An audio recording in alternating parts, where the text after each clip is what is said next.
guys, so this is an update in regards to the question that was asked yesterday. Thank you for your comments, and also attached to the video I'm going to send you guys a link about a story about people that are trying to be infiltrated into the police system the wrong way by feeling that they can just help the police without any training. And unfortunately, on both sides, you got to be smart and wise before you put yourself in danger. A lot of people thinking that if I become an informant, I will be protected. But this story is going to tell you that all informants and those that watch our videos that are perps and thinking that they're in a watch program and helping keeping their community safe, they got to start with keeping themselves safe. When you start to attack people for no reason, when you're trying to be an informant and be the watchers for the community, so per se, you're putting your life in danger. Because the police, the FBI are not always going to be there in time to protect you. So those that are watching that are perps, you got to really take this serious. There's people out here really will have mental breakdowns from being harassed for no unknown reason. And then there's criminals that will hurt you just because they feel like you're trying to stop their environment from evolving to whatever they have doing.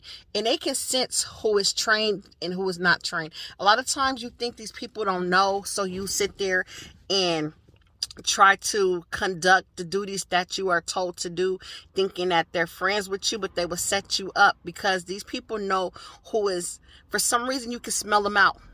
Like they said, we can smell a rat. You can smell out people like me. I can tell who's against me, who's not. And those criminals can do the same thing. So in order to lure you in so they can set you up, they will do that. So watch this story. At the end, I'm going to go into more details what that's about after I go into more details about what I'm thanking you guys for. Because yesterday, I was seeking advice on how to handle people that you have to socialize with in a workplace, but you don't want to go past those boundaries of thinking that it's okay for them to communicate with you while they are against you. You want to keep it short, work related, and that's it. Because the boundaries was crossed where I was thinking the right way to handle the targeting is to act normal, like you don't know what they're doing. But they became comfortable and crossed boundaries to the point where they don't care if they're hurting your feelings by watching you. At first, people try to be discreet, but now they're getting sloppy and comfortable themselves where they're doing things that's crossing boundaries. For an example, I have a lady in the workplace that I would say good morning to, and after saying good morning, she would try to hold a conversation, and I would hold a conversation back. And from there, she felt that it was okay to come in my room and sit down, to the point where, you guys, if I went to the store, she had got so comfortable with me that she would open my bag, like, hey girl, will you went to the store, and grab the bag and look inside of what I got. And I know she's doing it because they're telling her to see what I have in the bag. Okay, because for example, I can take the bag out and put the bag on the counter, and she knows it goes right exactly to the bag on the counter. Like, how you know there's even a bag on a counter when I'm sitting at a table that's not even near a counter? How did you know I put a bag over there? And go look inside the bag. Where'd you guys go? What you guys got in the bag? And do stuff like that. I was eating lunch. Okay, and I usually don't keep my lunch in like a normal bag. I carry just a regular backpack. So I took out my lunch was a cookie from this place called a Cookie Plug. Give them a plug. It's called a Cookie Plug. These cookies are bigger than normal, so they look different, right? So I took out the cookie and took a piece and put the cookie back and laid it on the table in a Ziploc bag. This lady had the nerves, y'all, to come to the table where I was at and said, "What are you eating?" and touched it. I was like, are you serious? I was like, you can have it because you don't touch people's stuff, and I'm still like, Ken, try not to get mad, because it feels like if you take it for yourself, it turns into a hostile environment, and they quick to blame you for even defending yourself. It's like no win situation. So I was seeking advice, like, how can I just cut them off, period? Where I don't have to talk to them and they don't have to talk to me, but I don't want to make it hostile. So the advice that was given to me was, when you're walking in, or you're walking somewhere in a workplace that don't require you to be attentive to something, You act like you're on your phone. And that worked. I was acting like I was texting. I was acting like I was calling people today, y'all. When I was coming into work, that's where they get me out. I'll say good morning real quick, but I act like I was on a phone call so they don't have to stop, sit down, and conversate. Then when someone came in there, this other person that normally comes in there, and this is what they do. They come in there and try to hold a conversation with me so they can see when I'm coming and going. They will sit at my table and wait for me to clock in, and then sit at my table at the end of the day, the same person, and wait for me to clock out. And I can tell it's not genuine conversation. You can tell, so you don't want to think like, oh, just because they're sitting with you, you're crazy. They probably just really want to be your friend. No, you can tell the tactics, and those that know. Those that get harassed know the difference between someone that's just there and it's going over their head. They not harassing you, to someone there just to watch you, because the motives and the tactics that they do.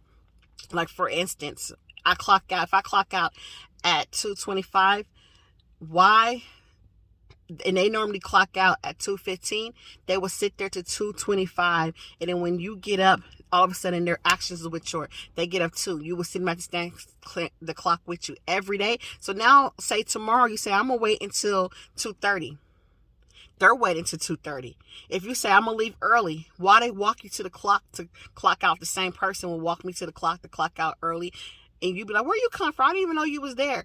Oh, girl, and they try to pretend that they're holding a conversation. They're just walking by the hall. So that person like that you want to avoid. And so I was asking them how to avoid it. So that's what I was doing.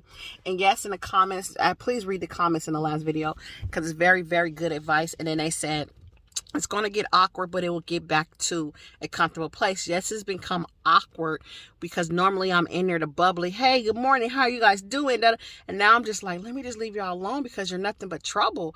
You know what I mean? Like, you rather someone that's going to be against you not kick you in your face because you like, okay, it won't hurt that bad because you wasn't cool with me anyways. But the ones that are trying to be cool and still be sneaky and stab you in the back, that hurts to the core, right? So it's like, just cut off boundaries off from the jump. If you guys are in my situation, try these tactics to get back to those boundary lines so that they won't get crossed again. Just keep it short.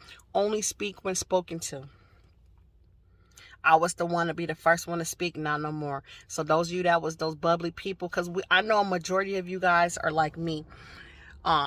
You're happy-go-lucky people, was people. I'm not a people person no more. Was. So that's a common norm for you, just to be like, hey, good morning. Because you, like, in your life, you like, it's a beautiful day. God woke me up. You're just happy and you thinking that speaking is a normal thing, right? Not no more, you guys. That's sad to say, but not no more. So I don't do that anymore. Like they said in a comment, speak when spoken to. Try to wait on God's word to take over. I know that's hard because sometimes you be like, Lord, please show up. I need you now, right? And so it just lightning, so that threw me off. So it's hard to remain calm and wait on God, because it'd be sometimes where I want to be like, you are so fake. Can you just stop talking to me? Like, I just want to blur it out, and I want them to be like, why? What you talking about? Like, I don't know. Like, it makes me want to just go there with them, but I've been trying to hold the peace. And I hope, I pray that I continue to hold the peace. And if I don't, y'all will hear about it. But let's get to, so thank you for that. This is only the first day. I'll keep you guys posted and see how does it work, or does it create a hostile environment, or does it make everything settled where everybody understands, let's just leave that person alone and stay in our lane, and we'll stay in our lane. I'll keep you updated as the days go on. But let's talk about this link that I'm going to post in the comments. So, to the perps that watch, that wants to be empowered by thinking, being the slang word snitch, and then the word informant, the watchers on a watch team, Project Watch, whatever you want to call it, thinking that this is the right move for you, please think twice about what you're doing. Because the FBI, the police, they have so much things going on right now. Sometimes they forget which one is from. There's another movie called White Boy Rick. Okay?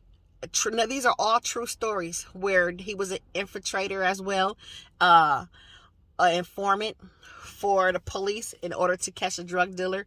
And he ended up getting a jail sentence because supposedly they forgot about him.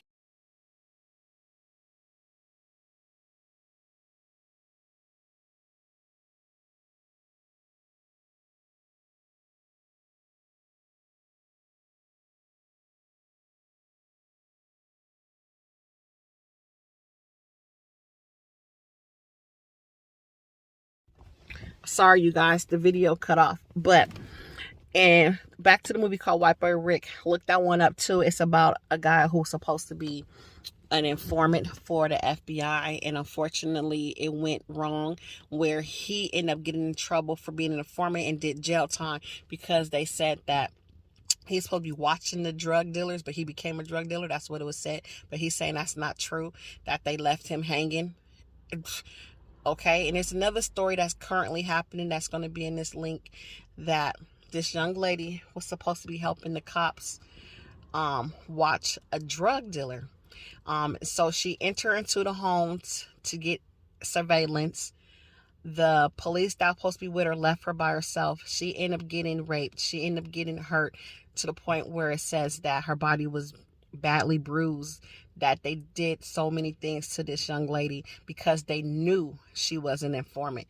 Just like how we are being targeted and we can know for a fact who is against us, these criminals have that same feeling too. I don't know how you have that instinct to know, but you know. So, like, they're lucky that we're not criminals, real criminals, that we're just being, I guess, the case dummies, the test dummies to train these people. And they don't know that, just like a social experiment. But the real criminals, the real people out there, they don't care what they have to lose in order to stop you from going against them. You are a true enemy to them. And it's like war. They see blood, right? So this young lady went in there trying to help them and ended up getting assaulted. Now she's becoming a victim and trying to sue the FBI agents and police who put her up to this sting. And unfortunately, that she's a victim, I truly feel that she's going to get harassed or she's going to come up missing, just because she's telling the story of what happened. So the thing about that is, for the perps that's watching it, don't think that you're protected, because things can happen to you before they can stop it from happening, and then you become a victim, and then you become a shadow to the victims, to the things that happen to you, because they're not going to stand up for you and say, yes, we did do this and we failed. No, their goal is to make sure they records stay clean, and all they're going to do is blame you for your own demise. They're going to blame you for getting hurt. So watch that. I'm not going to keep it long anymore because the video already went over longer than it was. Talk to you guys soon. Look at that video on perps that y'all out here trying to be Captain Save the City, and you don't have no training, or you don't have that backup support. You better think twice, because these people will snap. There's a story about this guy in Vegas who snapped and stabbed a couple of people, and I think 2 people got killed. He actually said that he was being taunted by civilians or the people in the community while he was walking down the Las Vegas Strip, and he said he just got overwhelmed and got mad. He said, I'm mad because these people was laughing at him, and he stabbed them, and he wouldn't stop. He just kept going from people to people, taking his rage out on, because you don't know what people are going through. He took it out on the other people to start stabbing them because people was laughing at him. Because he asked a question, and while he was asking the question, they start making fun of his appearance. These people better stop playing with people nowadays.